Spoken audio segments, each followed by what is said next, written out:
time when official Halo is rather stagnant, the Halo modding scene is thriving like never before. Custom Halo campaigns have never been better than they are right now, with brand new levels, campaigns, and experiences releasing each and every day. And today, we're deep diving into some of the finest that have released recently. We have some incredible Halo levels to dive into that are unlike anything that you've ever seen for this franchise before. As always, the download links to each and every mod featured in this video can be found in the description. Well, if you're not going to talk, then let your guns do the talking. But before we dive in, a quick word from today's sponsor, Opera GX. Opera GX is the gaming browser for a litany of reasons. Firstly, the GX control feature helps to keep your RAM and CPU in check whilst gaming with a browser open in the background. You can easily limit how much of your RAM and CPU Opera GX takes up, and also monitor its bandwidth with ease. And as you can see here, using GX control makes Opera GX significantly more efficient on your system than Chrome. Secondly, much like Halo, it's heavily customizable, and I gotta say, this is hands down my favourite aspect of it. Using the GX store, you can browse an infinite number of themed mods for your browser. Last time, I showed off this awesome Halo 2 themed mod, and this time, I want to show off this really cool Combat Evolved themed one that I found. These mods include dedicated wallpapers, which are often animated, background music, keyboard sounds, opening and closing tab sounds, custom splash screens, UI font and icons, custom GX icon, and even shaders, all of which, in this case, use assets and sound effects from the original Halo Combat Evolved. You can also enable and disable individual mods in the mod menu on the sidebar. And thirdly, ChatGPT is now also integrated directly into the sidebar as well, offering you tools for summarizing, brainstorming, learning, and much more to save time and improve productivity. So thanks to Opera GX for sponsoring the video, and be sure to use my link below to download Opera GX today. So let's kick this showcase off with a bang. Last time I covered a custom campaign level called Mercury Rising, which at that point I firmly believed was the greatest custom Halo level ever made, and I stand by that opinion. At least I did until now, because it has somehow been topped by none other than its own sequel. This is Mercury Rising II, again by Altis94. When I say that this level is Bungie tier quality, trust me, I mean it. The premise is that an Oni science complex is under attack by the Covenant, so you have to go and save both the station and its scientists, whilst also uncovering what the Covenant are after in the area. Yeah, that's pretty run-of-the-mill as far as levels go, but trust me, it's only run-of-the-mill on the surface. As soon as the level begins, you know that you're in for a treat. It opens with a drive in a treadhog, of course, through a really pleasant valley that is absolutely teeming with wildlife, all of which are cut creatures that Bungie originally intended to include on Alpha Halo in Halo 1. Not to beat a dead horse or anything, but this is the kind of wildlife that I expected to see in Halo Infinite's campaign. Something you'll come to learn very quickly is that if Bungie cut it from Combat Evolved, Altis includes it in Mercury Rising. There are even keel bugs, which Bungie originally intended to swoop into the battlefield once the fight was over to break up and consume the dead bodies to save on memory, and lo and behold, when you first run into them, they're next to a dead body breaking it up. Very on brand. Early on, when the level's still linear, you get a taste of the optional things to come.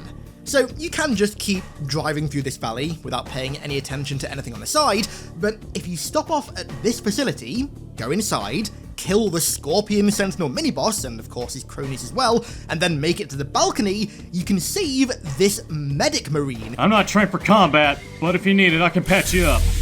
It's just a scratch, don't worry about it. Yeah, he won't fight alongside you, but he will ride alongside you in a warthog and get out of it and follow you around, and heal you whenever you get injured. This will become way more apparent later, but no optional objectives in Halo have ever rewarded you like they do in Mercury Rising. This medic marine is just the tip of the iceberg. Oh, and by the way, I just gotta say, I love these Forerunner doors. The holograms on the side, like, oh my god, dude. I'm a sucker for a good Forerunner hologram, and that right there is a good Forerunner hologram. Moving ahead, you reach a rather familiar light bridge installation, but the bridge is disabled and the controls are on the other side. quite the conundrum. So you head a different direction down a different canyon to find a UNSC scavenger drone. And man, this thing is so cool. So it looks like the gun ciphers from MGS2, which for me, of course, is an immediate W already. And you find it disabled next to a flooded part of a canyon. Please allow me to enter your Warthog. That way we can easily travel together. Once you reactivate it, you realise that you can issue it different commands, mainly just stay and follow, and I've gotta say, its AI is really good. If you choose to venture into this flooded section, then you can even find an audio log from the Falcon crew that this drone used to belong to, in which you hear the Falcon crash, and then when you turn the corner and even go underwater, you find its wreckage alongside the floating bodies of its crew. Just insanely cool environmental storytelling. On your way back to the bridge, you and the drone run into a new variety of enemy. Gravity Wrench Hunters, who of course use the cut gravity wrench weapon that was meant to be in Halo 1 with some pretty wild physics effects. These guys are really fun to fight, just be prepared to be sent 50 feet in the sky whilst doing so. When you reach the bridge, the drone heads over the gap and activates it. But if you look to your left before you head over, you'll find the famous Covenant Concrete, which upon activation plays a really cool animation and also an audio log from a grunt who's being bullied by his elite commander. And I gotta say, I adore not just the log itself, but specifically the ending. We're never getting out of here. Slugman says hi too. I love the Slugmen. Once you make it across the bridge, you reach an area called the Plains, which is the open world part of the level. And not only are the plains firstly just absolutely gorgeous, but they are packed full of secrets and side objectives to discover. The first thing though is a small UNSC forward operating base, in which an engineer is stationed who, if you choose to go up to him and talk to him, will upgrade your drone and give it an HMG. Optional RPG style upgrade? Man, like, this is a Halo mod. I'm lost for words. As you explore the plains, you run into Covenant signal jammers, more outposts with comm crates containing more audio logs, caves full of shark oi, and even the rockworm, which actually legitimately made me jump both times I encountered it. Both in the valley and also in the plains, this just truly feels like a real lived-in world, more so than any other unofficial or official Halo open world yet. There is legit nothing that comes even close to this level. You really feel like you could explore it for ages and discover new things that you'd never found before, which, I mean, I did explore it for ages. I spent well over an hour just driving around this area looking for stuff. But eventually, of course, you have to get back to the mission, which now is to rescue 3 stranded Oni scientists. One you rescue from waves of Covenant next to her destroyed elephant. The next, you delve into a really cool Forerunner lava installation to save that's packed full of both Covenant and also insurrectionists who've sided with them, and like I said with Mercury Rising 1 way back when, these insurrectionists have such an awesome aesthetic. They feel like a kind of edgy early 2000s sci-fi FPS game enemy. Their armor is just awesome. The designs are amazing. Before rescuing the 3rd scientist, however, I stumbled upon the research outpost that came under attack, but of course they were no match for me and my futuristic spear gun, and so, with them dealt with, I set off to find the 3rd lost scientist, who was cowering in the back of yet another really cool cave.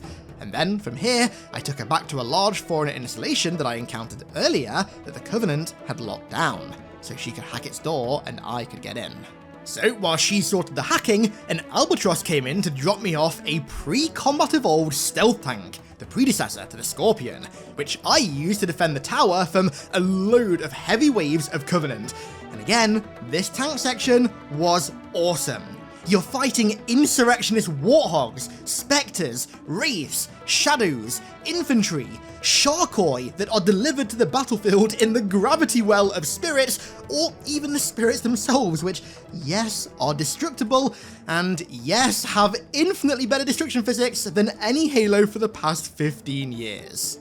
I did have one, interesting and rather awkward encounter with some gravity hunters in this tank though, which, I mean, as you can see, had a rather interesting outcome. And it was also here where I discovered that Mercury Rising has full-on dismemberment. I was blowing the limbs off of grunts while they were still alive and watching them run around aimlessly with their arms blown off. I'm going to touch on this more later with another mod, but this kind of gore and dismemberment is something that I really believe Halo should have by now. I think Halo is long overdue mechanics like this. We should be going far less towards the T rating and far more towards the M rating. With the enemies taken care of, I then descended into this facility, and after fighting more Covenant and Insurrectionists in a few really cool and uniquely designed Forerunner rooms, which, by the way, is something that Altis is exceptional at designing, I reached the final boss fight. You don't talk much, do you? Well, if you're not going to talk, then let your guns do the talking. Yep. The final boss fight is the commander of the insurrectionists who joined the Covenant, an Orion-clad Spartan traitor armed with a gravity wrench, heavy shields, and even armor lock. Not only is the arena for this fight just awesome, but the fight itself is actually mechanical as well. Whenever the Spartan armor locks, he sends out this massive pulse at the end, so you have to get into cover and get behind a wall so he doesn't launch you into the abyss. And the same goes with his gravity wrench as well. Anything in Halo is improved by adding physics effects to it, and designing almost an entire boss fight around physics effects like this. Altis just gets it, man. Like, genuinely, he just gets it. He just gets it. I took this guy down with ease though, but even still, the boss fight was awesome, and it felt like the perfect way to round the level out. Once he's defeated, you head back to the now clear surface, where Cortana says that you're in for a hard-earned rest, and as the allied forces mobilize, the level ends. Except it doesn't, because there's an epilogue. You wake up on a very Frutiga Aero-styled island, full of cool toys from the mod to play around with, and also a full list of credits of everyone who worked on the mod, which I thought that was a really nice little touch. But the piece de la resistance of this epilogue is that you can even find beer, pick it up, drink it, and if you drink too much, you start getting drunk and your vision goes all hazy. I mean, talk about attention to detail, man. Even with something as like memey and jokey as just drinking beer as a Spartan, it's so cool. Mercury Rising II is hands down the best custom Halo level of all time. Everything from the level and encounter design, the art style, and the sound design are Bungie tier quality. The voice acting is amazing as well, and the music is, like I said last time, so good. You've been hearing it in the background during this section for the most part, but the music is like so Y2K, it kind of makes me feel things. This is a custom level that it would frankly be illegal for you to not try out. 11 out of 10. Major props to everybody involved, and this is just another example why Halo mods are absolutely needed on console. Now then, this next one is one of my favourite kinds of campaign mods. Of course, custom campaigns that add tons of entirely new stuff, and stuff that in some cases has literally never been seen before in Halo, are awesome. But, you know, sometimes you kind of just want something that's more down to earth, that instead builds upon something that you already love. And this next mod is quite possibly the greatest example of that I have ever seen. This is Gravemind Revamped, a complete overhaul of the level Gravemind that does nothing but build upon Bungie's existing level, encounter, and narrative design, massively improving it in the process. In so many ways, this feels like the canonical version of Gravemind, a fully fleshed out telling of the events without the engine or hardware limitations of the time. The events as they would appear in a novelization or a remake of Halo 2, for example. This feels like the purest vision of Gravemind that we will ever get. So, let's go through the level and see just how it achieves that. The first major difference comes when you step outside the council chamber. There are far more brute honor guards defending the entrance to it because, of course, why wouldn't there be? I mean, not even 2 minutes before this, they were stamping out riots outside. Hell, there's even a remnant of that you can find, which is pretty cool. But as you fight them, a phantom flies over, and strangely, it begins to help you, before dropping off elites who ignore you and focus on slaying the brutes. And of course, unless you happen to be a totally soulless, heartless bastard, you help them.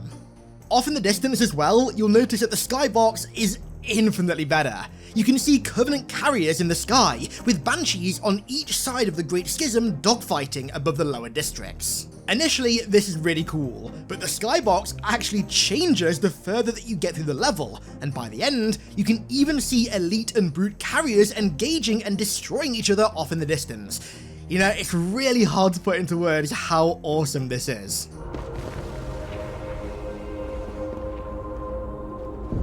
Talk about world building, man. This is the kind of stuff that I like to see. Moving into the prison, the first thing that I noticed is that the lighting feels far more oppressive and ominous thanks to the increased red lighting. It's a very small thing, but I do appreciate it. The bigger change here, though, is, well, your new ally. So the first prison cell that you clear is full of Marines, way more Marines than usual though. And then, when you get to the lower holding cell, you see a brute desecrating the corpse of a now dead Marine prisoner, which is pretty gnarly. But once you've cleared him and his jackals out, you realise that all the prisoners in here are dead. All but one. I do not know why you have rescued me. But so long as you wish to murder more brutes, we share a common purpose. And the crosshair remains red until he picks up a plasma rifle, when it then turns green. And this naked elite is officially your ally. But don't worry, he doesn't stay naked for long.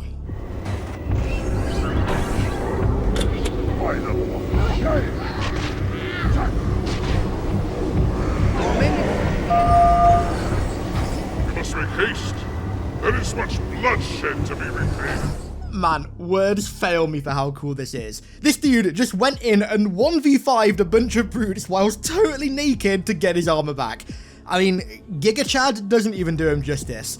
This feels like the kind of thing that you'd see in like a 2005 Halo 2 AMV. So cool. As you progress through the level though, your allied numbers only ever grow. Tons more elites fight alongside you, alongside grunts with green armor, and even hunters as well. Now, I've said this in videos before, but it is absolutely criminal that we've only ever fought alongside hunters once in 24 years of this franchise. So having multiple Bond brothers backing you and your elites and your grunts and your marines up is so awesome, and it's also how I imagine this entire scenario played out canonically as well. At a few points, Cortana even comments on your newfound allies. Wait, you two made nice? And you can even see her actively updating the IFF tags in Chief's Mjolnir BIOS to mark them as friendly. You can really build up a big force of allies here, and how these changes affect the background narrative of the level is really impactful. The way the Great Schism plays out in the gameplay feels far more intelligent and far more realistic. The elites see you slaughtering the brutes, and instead of just aimlessly trying to kill you because you're the player, instead they realise that the enemy of the enemy is their friend and form an alliance with you to ensure their more immediate enemies are put down. The level goes from being just you versus everything as it is in vanilla, to you, the elites, and grunts, and also hunters, versus the brutes, some other grunts, jackals, and the drones. And speaking of the enemies, the enemy side brings some new heat as well. Jackals, for example, will form shield walls with their captains in the middle to defend entrances and doorways. And then conversely, there are also some rooms that the elites have managed to lock down and barricade the entrances to. But when you arrive, so too do the brutes, who break down these makeshift defences and flood in. I know the term might seem silly, but realistic really is the best term that I can use to describe all these changes. It feels like you're actually moving through a civil war. And the level itself has some changes to reflect this as well. More destruction, like this crashed phantom for example. Far more phantoms in the air, circling various structures within the Holy City. And something that I really like pertaining to this is that when the brutes call out over the intercom that the elites are making a final stand in the mausoleum of the Arbiter, you can literally see in real time tons of phantoms hear this and react to it and start heading towards the mausoleum to siege it. And then when you get there yourself, it literally feels like a makeshift FOB that the elites and allies have created to hold some kind of ground in the city, with patrols in the hallways, defences set up, and ammo supplies scattered about. And then also, kind of unrelated, but when the Enamberclad arrives, you also get to see it impact the tower and actually explode, which, you know, until now, I never noticed is missing from vanilla Gravemind. Very cool. Overall, Gravemind Revamped is, in my eyes, how the outbreak of the Great Schism truly went down on high charity. These kinds of changes are precisely what I want to see in a remake. Don't waste time rewriting the story or changing stuff for the sake of it, but rather build on what Bungie have already done and flesh out their worlds and the events of their stories in ways that they simply couldn't do, that do nothing but add to the experience, making it more immersive, more realistic, and more grounded. Seriously, props to Robert Weedman for this one, the creator of the mod, by the way. Dude absolutely nailed it. You have to play this level, and it's a great example of why Halo mods should be coming to console, because this right here should be the vanilla Gravemind experience. Now, this one is probably the most unique Halo mod you'll ever see. In fact, if anything, it's kind of like a window into an alternate timeline for the Halo franchise. This is Operation Solar Flare by Shigeru, a custom Halo level in the style of a DEMAKE, with graphics and art style and kind of overall presentation style of a PS1 era FPS. I gotta say, this thing is so stylish.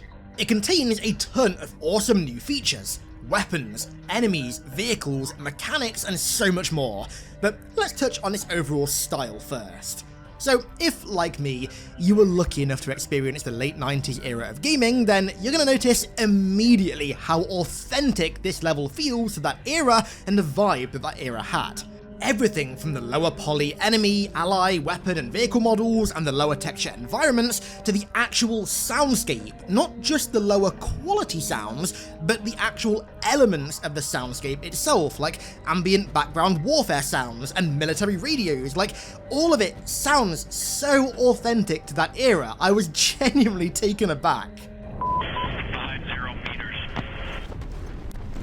What's the approximate spot? 50 meters from a clock now. Can you confirm the grid of their current location? Also, approximate distance to the nearest collage. Shigeru said that Half-Life 1 was a big inspiration, and man, you can really tell.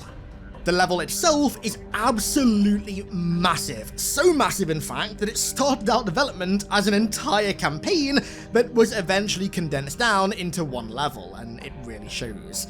It takes place on the colony of Paris 4 in 2545 as it's under assault by the Covenant, and it spans over 4 massive areas: the desert canyons on the outside of the city limits, downtown, and then the trenches. All with entirely different styles of combat, from extremely tight CQC and trench warfare to larger skirmishes, huge open warfare areas, urban combat, and so much more. As you progress through the areas, the time of day also changes as well, starting out at dusk and ending in the dead of night whilst you're storming the trenches. And I gotta say, this section is so vibey. The sky is literally pitch black, but it gets sporadically lit up by the plasma bombardments and distant explosions that also reveal the silhouette of a massive UNSC frigate hanging above, firing down onto the ground. The imagery here is awesome. The way the level is structured and how the time of day progresses, I gotta say, really reminds me of how the levels and chapters were set up in Turok Evolution, which literally did the exact same thing.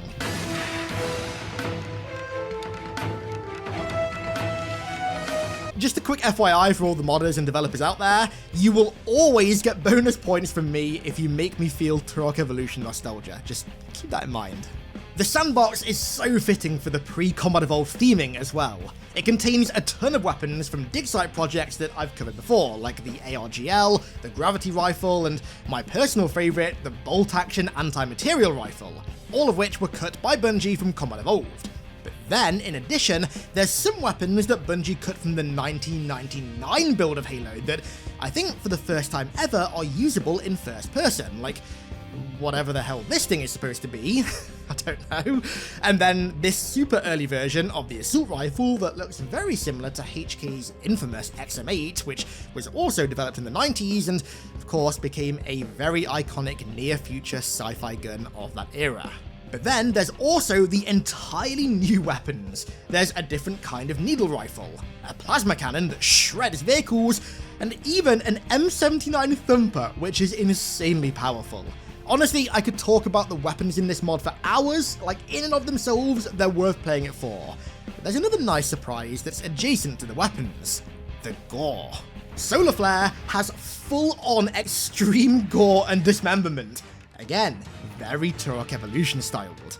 Explosions, super combines, and direct hits from the anti-material rifle will cause enemies to literally explode.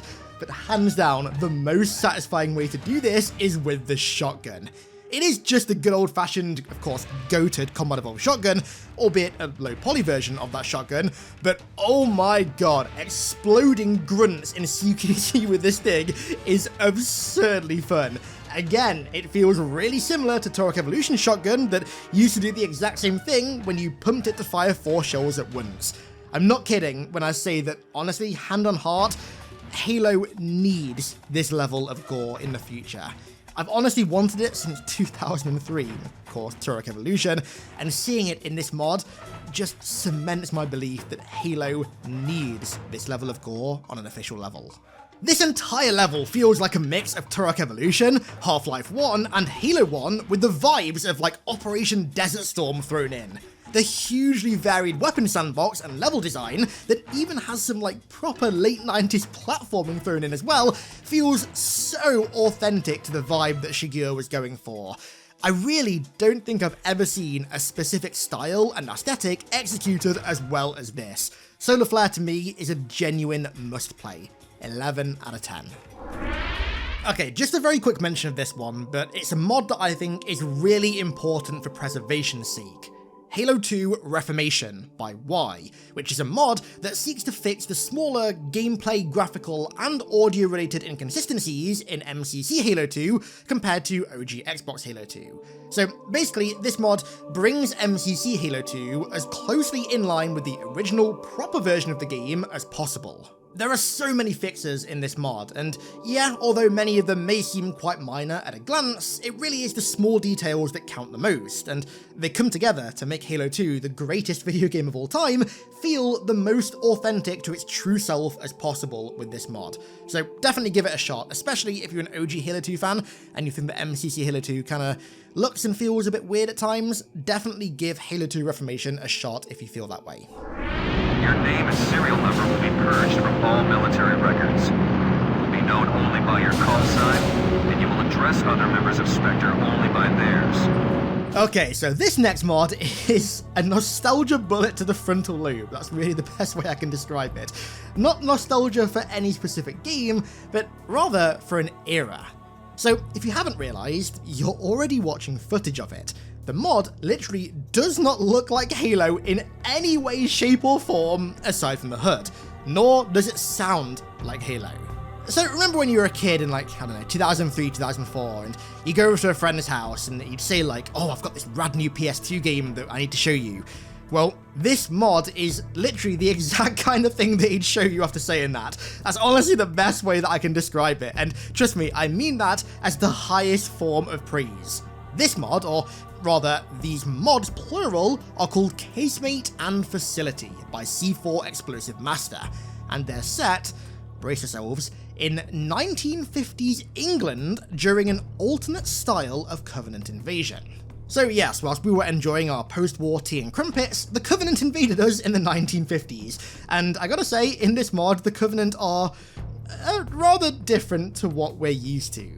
It seems that within this version of the hegemony, the Chimera from the Resistance games were assimilated by the Prophets, and I gotta say, fighting them in Halo is quite surreal. So I've only ever played one Resistance game before, I don't know what it's called, it was whichever one they made for the PSP, but I always remember that game having quite a cool aesthetic, and honestly that's been upheld in this mod really well, except of course we're fighting them in the Blam engine, but still with weapons from the Resistance series. It's this really weird, uncanny mash of assets and engine that comes together strangely well. Now, I'm not going to go into many of the specifics of this mod, more so I want to talk about the broader feel of it, because it literally feels like the mid-PS2 generation condensed down into mod form. I mean, it barely looks like Halo at all outside of the HUD. C4 has done such a good job at creating something entirely new within Combat Evolved, like, it really is quite typical. The soundscape is awesome as well. It feels extremely unique and standalone from CE, very much its own thing.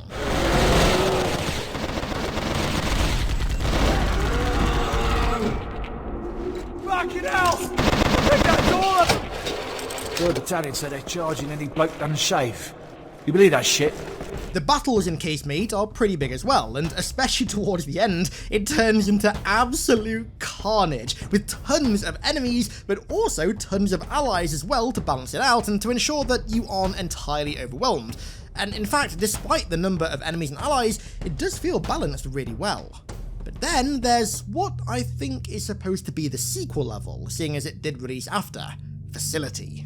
Now, this one is quite different. It takes place in the same universe in the 1950s during an Ultimate Covenant invasion of Earth, where you infiltrate a classified facility that you're told is under Covenant attack. But when you infiltrate, you realise that it's something far more terrifying. The Flood. Now, starting out, the vibes of this level are really, really good. It does feel far more Halo-y, whilst also still feeling extremely unique. If, for example, Casemate was, say, 5% Halo, this feels more like 30 to 40% Halo. And as I said before, in this level, this highly classified British army base has been consumed by none other than the Flood, and the level has this real kind of grim dark feeling to it that simultaneously still feels unmistakably 2003. The weapons are awesome as well. They're different to Casemate, but they're still in the same vein. So you have the good old-fashioned 1911, so good that it won 2 world wars and keeps on trucking. Then there's the full-auto M14, there's a really effective and awesome-looking flamethrower, and then the last weapon that I found was none other than the KS-23. Yep, that very same infamous 8-gauge shotgun that helps you escape from Vorkuta in Black Ops 1, or that you use to piss people off with flashbang shells in Tarkov. Yep, that thing is now in a Halo mod, and I gotta say, using such a kind of rustic feeling gun against the Flood feels very satisfying.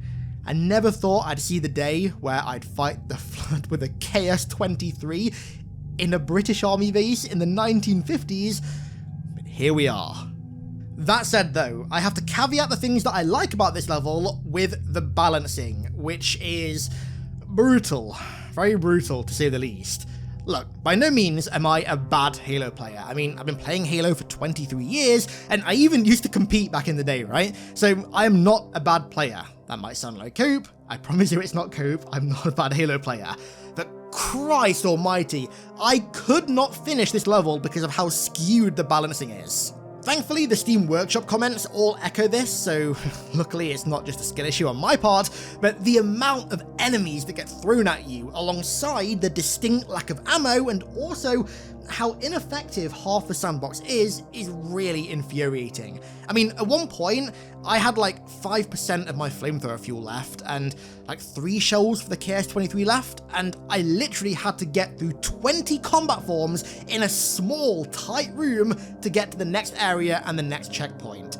I did manage to find a new flamethrower and kind of create a kill box with it, but even then, I just like randomly die to God knows what and then have to do it again. The sandbox, and more importantly, the vibes of Facility are awesome. I really want C4 to keep making Halo levels with this really unique Resistance-esque 1950s aesthetic, but Christ almighty, this level genuinely sent me insane. Feel free to call me a pussy down in the comments all you want, tell me it's a skill issue, tell me that I suck, but I could not finish this level. It certainly didn't help that when I was recording this, and entirely unrelated to the mod by the way, my MCC just kept crashing, so I'd actually make some progress and my game would crash. Very annoying, not related to the mod at all, it was just my MCC playing up that day, but even still, oh my god, the brutality of this level is insane. Despite its issues though, you should definitely try Facility and you should absolutely play Casemate. It is genuinely one of the most unique and different experiences that's been created in Halo's mod tools yet, and I can't wait to see what C4 cooks up next. Just one quick FYI though, if you do play them, they're out of date and they don't work with the current version of MCC, so you'll install them but they won't show up in the menu, but I've linked a video down below in the description that is a very quick and easy fix to get them working.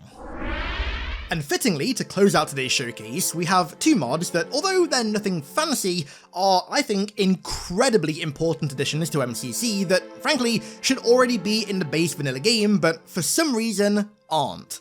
I'm talking about the original credits and endgame messages.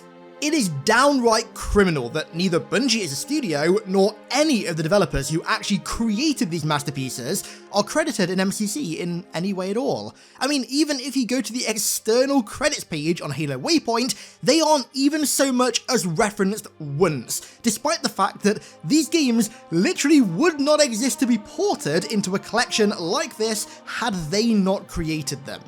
But even worse than that is that the actual in-game credits and also the personal letters that Bungie left for the fans in the epilogues of their games aren't even there either. In fact, they were specifically cut out of the MCC versions. Reach even still has the cutscene, just heavily shortened and with Bungie's message very specifically deleted for some absurd reason. I cannot stand this. It's not only heavily disrespectful, but is also totally anti-games preservation. But thankfully, just Alex and Drksteel have ported over both Halo 3 and Reach's credits and also final messages from Bungie into MCC. Honestly, reading these very clearly personal love letters to the fans, accompanied by incredibly powerful soundtrack pieces after beating both the end of the trilogy and also the end of Bungie's tenure with Halo, feels like a punch in the heart. I can't help but get emotional seeing these. If you're a Halo fan full stop, these are required viewing, but if you got into Halo with MCC or after the Bungie era, you should absolutely download these mods and sit through the credits and love letters, even if it's just once from start to finish. Not only do the legends who made these legendary games deserve to be credited wherever possible, but just the vibes of these final letters and the credits. They weren't just like a black screen with scrolling text, they were thematic to the game, they embodied the emotions that the game kind of embodied itself. They're just perfect addendums to the games themselves, and the fact that they aren't there, at least in vanilla MCC, is criminal. These mods are required. So those are some, but not all, of the finest custom Halo levels and campaigns that have released recently. And like I mentioned at the start, the links to download each and every one are down in the description. Oh, and one last time, just for the record, Xbox and Halo Studios, this one's for you. Bring Halo mods to console. That's not a request, that is an order. So, I hope you guys enjoyed yet another Halo mod showcase. I want to give a huge thank you to all of my amazing patrons for the continued support over there as per usual. Thank you all so much, and thank you all so much for watching. I really do appreciate it. And I'll catch you all in the next one.